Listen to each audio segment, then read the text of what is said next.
ہیں۔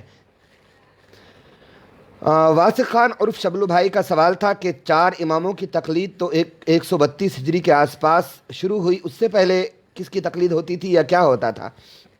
دیکھیے، ان کے جواب میں کافی تفصیل ہم نے تیار کی ہے اور انشاءاللہ سب کا فائدہ ہے۔ یہ نہ سوچیں کہ ہم واسق بھائی کے سوالوں کا جواب زیادہ دیتے ہیں، جواب چاہے کسی کے سوال کا ہو، لیکن علم کا خزانہ سب کے لیے برابر ہے۔ علم کے قیمتی موتی جو ہم بڑی محنت کے ساتھ دن بھر چن چن کر آپ کے لیے اکٹھے کرتے ہیں، اور قیمتی پھول آپ کے لیے پیش کرنے کو ہم جو تیار کرتے ہیں، نہ جانے کتنے باغوں میں گھومنا پڑتا ہے، کتنی پھلواریوں میں گھومنا پڑتا ہے، طرح طرح کے پھولوں کو چننا پڑتا ہے، کتنے کانٹوں سے بھی پالا پڑتا ہے، اور کتنی ڈبکیاں غوطے لگا کر ہم آپ کے لیے موتیاں لے کر آتے ہیں۔ تو یہ نہ سوچا کریں کہ فلاں کے سوال کا جواب زیادہ دیا، لیکن یہ دیکھیں کہ سب کے لیے خزانہ ہے کہ نہیں ہے، سب کے لیے قیمتی ہے کہ نہیں ہے، سب کے لیے خوشبو اور روشنی ہے کہ نہیں ہے۔ بہرحال، تو تقلید کا معنی تو آپ جان ہی چکے ہیں۔ تقلید کا معنی ہوتا ہے کسی امام کے فتوے پر آنکھ بند کر کے عمل کرنا، اس پر اتنا بھروسہ کرنا کہ ہم اس سے دلیل نہیں پوچھیں گے، البتہ یہ یقین رکھیں گے کہ انہوں نے جو کچھ بھی ہمیں فتویٰ دیا ہے، ان 4 امام میں سے کسی ایک نے یقیناً حق دیا ہے، قرآن و حدیث کو سمجھ کر دیا ہے، اللہ اور اس کے رسول صلی اللہ علیہ وسلم کے قول پر عمل کر کے دیا ہے، صحابہ کے عمل کے مطابق فتویٰ دیا ہے، یہ ہمارا ان پر یقین ہوگا، لیکن ہم ان کے کسی فتوے کی عوام دلیل نہیں چاہیں گے۔ یہ تقلید کا معنی ہے۔ پوری مسلمان امت کا اس بات پر ایک مت، اجماع اور اتفاق ہے کہ تقلید دین کی بیسک اور نیسیسری چیزوں میں سے ہے، دین کا آدھار ہے، دین کی ضروریات میں سے ہے،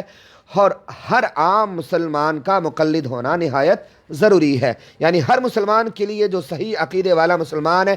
اس کے لیے ان دونوں چیزوں کے بعد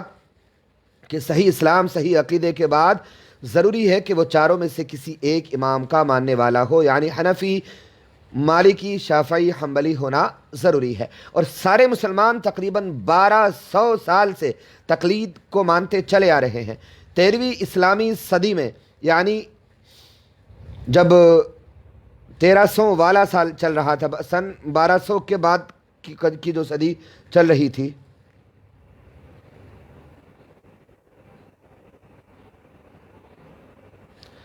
یہ کون بکواس کر رہا ہے خواجہ معین الدین نام کا کہ احمد رضا کا فتویٰ ناقابل ہے؟ تو یہاں کیا کرنے آیا بھائی؟ اس بندے کو ہم نے بلاک کر دیا ہے۔ سارے مسلمان تقریباً 1200 سال سے تقلید مانتے چلے آ رہے تھے، اور 1200 سال کے بعد جب 13ویں صدی اسلامی میں ایک ایسے فتنے نے سر اٹھانا شروع کیا جو خود کو اہل حدیث کہتے ہیں، اس فرقے نے تقلید کا انکار کیا اور عوام میں اس بات کا پرچار کیا کہ قرآن و حدیث سمجھنے اور اس پر عمل کرنے کے لیے کسی امام یا کسی مجتہد کی تقلید کی ضرورت نہیں ہے، کیونکہ اللہ نے ہر انسان کو عقل سے نوازا ہے۔ یہ ان لوگوں کی دلیل ہوتی ہے، اور وہ اپنی سمجھ بوجھ اور عقل کی بنیاد پر قرآن و حدیث کو سمجھنے اور اس سے مسائل نکالنے کی صلاحیت رکھتا ہے۔ اب اس کا نتیجہ یہ ہوا کہ بہت سارے لوگ دینی قانون، دینی حکم کو اپنی عقل کے پیچھے چلانے لگے، جس سے امت میں انتشار پیدا ہوا اور تفریق بازی کی ہوا چل نکلی۔ دیکھیے، آگے بڑھنے سے پہلے ہم ایک گزارش کرنا چاہتے ہیں، ایک گزارش کہہ لیں، دھمکی کہہ لیں، کہ جو حضرات دوسری کسی جماعت کے ہماری محفل میں شامل ہیں،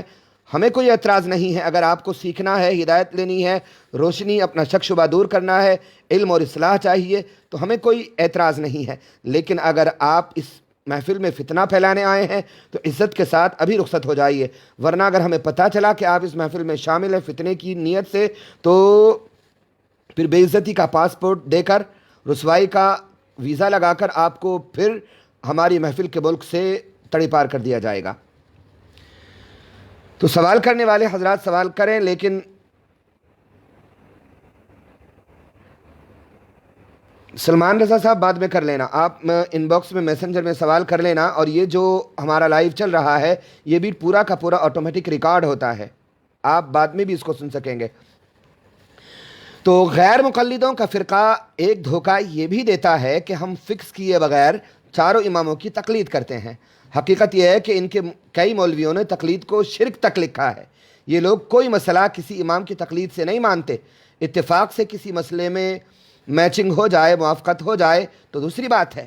ان کے یہاں کئی مسائل ایسے ہیں جو چار میں سے کسی امام کے نزدیک جائز نہیں۔ بہت دھیان سے سنیے گا، جیسے ایک مجلس میں یعنی ایک ہی بیٹھک میں ایک ہی موقع پر 3 طلاقوں کو یہ ایک مانتے ہیں، جبکہ چاروں میں سے کسی امام کے نزدیک جائز نہیں ہے، حدیث کے خلاف ہے۔ وضو میں سر کی جگہ یہ پگڑی یعنی عمامے کا مسح کرنا جائز اور کافی سمجھتے ہیں۔ اہل حدیث غیر مقلد وہابی سگی پھوپھی کے ساتھ نکاح کو جائز مانتے ہیں، خون، شراب اور سور کی چربی کو پاک مانتے ہیں۔ ان کے رہنماؤں پیشواؤں نے بزرگان دین، علماء کرام، فقہاء اعظام، چاروں اماموں کے ماننے والوں کے بارے میں اور سرکار اقدس صلی اللہ علیہ وسلم کے مبارک قبہ شریف یعنی سرکار کے مبارک مزار کے بارے میں شرک اور بدعت کا فتویٰ دیا ہے۔ بلکہ ان کے گرو گھنٹال ابن عبد الوہاب نجدی نے تو یہ تک کہا کہ اگر میرا بس چلے تو میں محمد کے مزار کو ڈھا دوں کہ لوگ وہاں کیا کرنے آتے ہیں، شرک کرنے آتے ہیں۔ غیر مقلد اہل حدیث وہابیوں سلفیوں کے یہاں حضرت عمر پر بھی اعتراض کیا جاتا ہے کہ انہوں نے یہ لوگ کہتے ہیں کہ حضرت عمر نے تراویح کی جماعت کو رواج دیا اور خود اس کو بدعت کہہ کر اچھا بتایا، حالانکہ کوئی بدعت قابل تعریف نہیں ہے، سب گمراہی ہے۔ یعنی ان کے کہنے کے مطابق حضرت عمر معاذ اللہ گمراہ تھے۔ یہ لوگ اجماع، قیاس اور تقلید کا انکار کرتے ہیں، جو ان کی گمراہی کے لزومی کفر تک پہنچنے کی وجوہات میں سے ایک ہے۔ یعنی اجماع، قیاس اور تقلید کا انکار کرنا کفر ہے، کیونکہ یہ تینوں چیزیں ضروریات دین سے ہیں۔ قرآن کریم میں جو اللہ تعالیٰ نے فرمایا یا ایھا الذین آمنوا اطیعوا اللہ واطیعوا الرسول واولی الامر منکم، مسلمانوں کہنا مانو اللہ کا، کہنا مانو رسول کا، اور کہنا مانو صاحب معاملہ علماء کا، یا اس سے یہاں تقلید ہی مراد ہے۔ اور فَإِن تَنَازَعْتُمْ جو اللہ تعالیٰ نے کہا فَإِن تَنَازَعْتُمْ فِي شَيْءٍ فَرُدُّوهُ إِلَى اللَّهِ وَالرَّسُولِ کہ اگر تم کسی معاملے میں الجھو، تنازع ہو جائے، جھگڑا ہو جائے،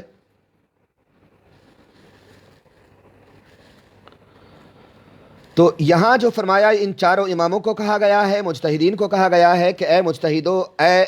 دین کے مسائل کو کھوج کر نکالنے والو، اگر کسی معاملے میں الجھ جاؤ، تنازع ہو جائے، ٹکراؤ پیدا ہو جائے تو اللہ اور رسول کی طرف رجوع کرو۔ وہ مفسرین اور محدثین جو اجتہاد کے رتبے کو نہیں پہنچے، ان کی بات ماننا، ان کی تقلید کرنا واجب نہیں ہے، بلکہ ان پر بھی مجتہدین کی تقلید واجب ہے کہ وہ بھی چاروں میں سے کسی امام کی تقلید کریں گے۔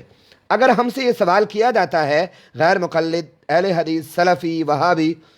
اگر ہم سے یہ سوال کرتے ہیں کہ چاروں اماموں سے پہلے کس کی تقلید ہوتی تھی، تو ہمارا ان سے یہ سوال ہے کہ امام بخاری اور امام مسلم، امام ابو داؤد، امام ترمذی، امام نسائی، امام ابن ماجہ، ان سیاہ ستہ جو کتابیں ٹاپ 6 سب سے زیادہ معتبر مانی جاتی ہیں، تو ان 6 کے 6 کتابوں اور ان کے لکھنے والوں سے پہلے کن محدثین کو اور کن کی حدیثوں کو صحیح مانا جاتا تھا اور کن پر عمل کیا جاتا تھا، جبکہ یہ سارے کے سارے حضرات چاروں اماموں کے بعد کو ہوئے ہیں۔ اب تھوڑا سا ہم یہاں یہ بتا دیں کہ کون امام کس زمانے میں ہوئے ہیں، یعنی سیاہ ستہ میں سے حدیث کے جو امام ہیں۔ امام بخاری اسلامی سال 194 ہجری یعنی انگریزی سال 810 عیسوی میں پیدا ہوئے، اور اسلامی سال 256 ہجری یعنی انگریزی سال 870 عیسوی میں آپ کی وفات ہوئی۔ امام مسلم اسلامی سال 204 ہجری یعنی انگریزی سال 820 عیسوی میں پیدا ہوئے، اور اسلامی سال 261 ہجری یعنی انگریزی سال 875 عیسوی میں آپ کی وفات ہوئی۔ امام ابن ماجہ جو حدیث کی 6 بڑی کتابیں مشہور معتبر مانی جاتی ہیں، ان کی ترتیب ہم گنوا رہے ہیں۔ تو ایک ہے امام ابن ماجہ، اسلامی سال 209 ہجری یعنی انگریزی سال 824 عیسوی میں پیدا ہوئے، اور اسلامی سال 273 ہجری یعنی انگریزی سال 887 عیسوی میں آپ کی وفات ہوئی۔ امام ابو داود جو حدیث کے 6 اماموں میں سے ایک امام ہیں، جن کی لکھی ہوئی کتابوں کو 6 کتابوں کو سیاہ ستہ کہا جاتا ہے، تو امام ابو داود اسلامی سال 202 ہجری یعنی انگریزی سال 817 عیسوی میں پیدا ہوئے، اور اسلامی سال 275 ہجری یعنی انگریزی سال 889 عیسوی میں آپ کی وفات ہوئی۔ امام ترمذی جو ٹاپ 6 میں سے 5ویں ہیں، اسلامی سال 209 ہجری یعنی انگریزی سال 824 عیسوی میں پیدا ہوئے، اور اسلامی سال 279 ہجری یعنی انگریزی سال 892 عیسوی میں آپ کی وفات ہوئی۔ تو چھٹے امام ہیں حدیث کے اماموں میں سے امام نسائی، اسلامی سال 215 ہجری یعنی انگریزی سال 830 عیسوی میں پیدا ہوئے، اور ان کی وفات ہوئی اسلامی سال 303 ہجری یعنی انگریزی سال 915 عیسوی۔ صحابہ کرام کے یہاں حدیث کی کتابوں میں کوئی ترتیب نہ تھی۔ یہ جو کہتے ہیں نا کہ بخاری بخاری بخاری کے بخاری سب سے ٹاپ ہے، یا یہ سیاہ ستہ سب سے ٹاپ ہیں، یاد رکھیے صحابہ کرام کے زمانے میں حدیث کی کتابوں میں کوئی ترتیب نہ تھی، بلکہ اس وقت تک تو یہ کتابیں تیار بھی نہ ہوئی تھیں۔ ان کتابوں کے تیار ہونے کے بعد بعض لوگوں نے اپنے اپنے خیال کے مطابق الگ الگ ترتیبیں ٹھہرا لیں، جن ترتیبوں کو بہت سارے تحقیق کرنے والے علماء قبول بھی نہیں کرتے۔ بخاری اور مسلم نبی اکرم صلی اللہ علیہ وسلم کے 250 سال بعد تیار ہوئی ہیں۔ سامعین کرام، میرے سننے والوں، ڈیئر آڈینس، پریے شروتا جنوں، میرے سننے والوں، میرے دوستوں، میرے ساتھیوں، یہ گفتگو ہے، تھوڑا بور تو لگ رہی ہوگی کہ اس طرح کی گفتگو سننے کی عام طور پر لوگوں کو عادت نہیں ہوتی ہے، لیکن یہ بہت کریم گفتگو ہے، بہت قیمتی گفتگو ہے، بہت خاص گفتگو ہے۔ تو میں عرض کر رہا تھا، یہ گفتگو اگر آپ نے یاد کر لی، ریکارڈنگ محفوظ رکھ لی، تو آپ کسی غیر مقلد، کسی اہل حدیث، کسی سلفی ڈھلفی کے بہکاوے میں نہیں آئیں گے۔ میں عرض کر رہا تھا کہ بخاری اور مسلم نبی اکرم صلی اللہ علیہ وسلم کے 250 سال بعد تیار ہوئیں۔ مسلمانوں کے بہت سے فرقے انہیں مانتے ہی نہیں، اور صرف اتنی بات سے، یعنی صرف ان کتابوں کو نہ ماننے کی وجہ سے ان کو اسلام سے باہر قرار نہیں دیا جا سکتا۔ ماننے والوں میں سے بھی بہت سارے لوگ کسی خاص کتاب کو سب سے اول درجے کی نہیں کہتے، اس کا دار و مدار سند کے صحیح ہونے پر رکھتے ہیں۔ بعض لوگ جو ترتیب رکھتے ہیں وہ الگ الگ ہیں۔ پورب دنیا کے پوربی علاقوں کے لوگ صحیح بخاری شریف کو ترجیح دیتے ہیں، اور یعنی پرائرٹی دیتے ہیں، پراتھمکتا دیتے ہیں، سب سے اول درجہ دیتے ہیں، اور دنیا کے پچھمی دیشوں کے لوگ صحیح مسلم شریف کو سب سے اوپر رکھتے ہیں۔ اور حق بات یہ ہے کہ جو کچھ بخاری یا مسلم اپنی تصنیفوں میں، اپنی کتابوں میں لکھ گئے ہیں، سب کو بغیر تحقیق کے مان لینا بھی ایک بری تقلید ہے، جس پر غیر مقلدوں نے آپس میں اتفاق کیا ہوا ہے کہ بس بخاری، بس بخاری، بس بخاری۔ یہاں رک کر ایک میں مزے کا شعر جو عام طور پر آپ لوگوں میں سے بہت لوگوں نے سنا ہوگا عرض کرنا چاہوں گا۔ جو عشق نبی چھوڑ کے پڑھتے ہیں بخاری، جو عشق نبی چھوڑ کے پڑھتے ہیں بخاری، آتا ہے بخار ان کو نہیں آتی بخاری۔ تو ایک طرف تو ہم چاروں امام میں سے کسی امام کا فتویٰ مانیں تو وہ دلیل پوچھیں، اور جب یہ خود بخاری بخاری گائیں تو ان سے آپ دلیل پوچھئے کہ کس دلیل سے تم نے بخاری کو ٹاپ مانا ہے، کس دلیل سے سب کے اوپر تم نے بخاری کو مانا ہے۔ حالانکہ یہ لوگ تقلید کو حرام کہتے ہیں، انہیں اللہ رسول تب یاد نہیں آتے جب بخاری کو یہ سب سے اوپر رکھتے ہیں، جبکہ جو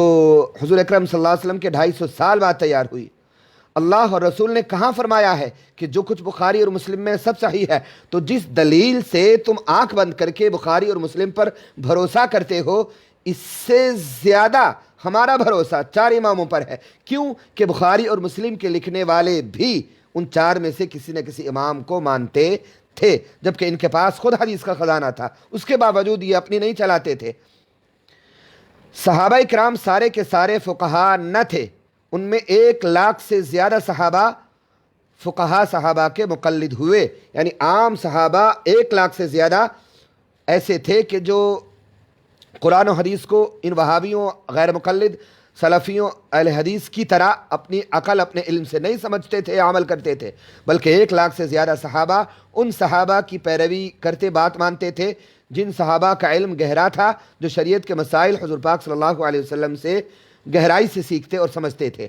اسی مجبوری کے تحت اس موجودہ زمانے کے عام مسلمان، چاہے بڑے سے بڑے علماء ہوں، چاہے بڑے سے بڑے محدثین ہی کیوں نہ ہوں، جو مجتہد کے درجے کو نہیں پہنچے ہیں، انہوں نے تقلید کو اپنایا ہے۔ امام بخاری نے تقلید کو اپنایا، امام مسلم نے تقلید کو اپنایا، امام ابو داود، ترمذی، نسائی، ابن ماجہ اور بہت سارے محدثوں نے تقلید کو اپنایا۔ سیدی شیخ عبد القادر جیلانی بغدادی رضی اللہ تعالیٰ عنہ جیسے مجتہد شخصیت نے بھی تقلید کو اپنایا۔